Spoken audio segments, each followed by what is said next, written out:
Guys, ada po gali guys ang trato ko guys. So, nagasakbat sa lobe. Tapos siya na makuha siyang butong kay para pakauna na niya asawa. Kaya paano niya pa na asawa nagabudos. Kaya kailangan na magkaon. Amin na guys, kataas guys. O, formero guys, ano yung gisakbatan guys. O, to be honest kay takad lang ini guys. Ano man na kontrato kay talawan na magsakbat sa taas sa lobe. Magaitan amo-amo guys. O, kita na guys. Grabe. Kunting tiis na lang mahal. Kaya mo yan mahal. Para sa baby natin. Yan mahal.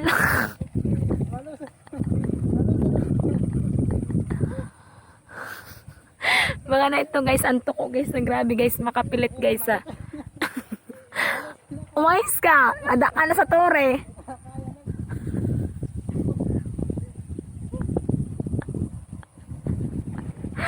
Mga ito guys, anong kuy guys na nagpilit guys. Alam bigay, ato na malapit na siya guys. Thank you Lord. Ang ulong. Bye bye.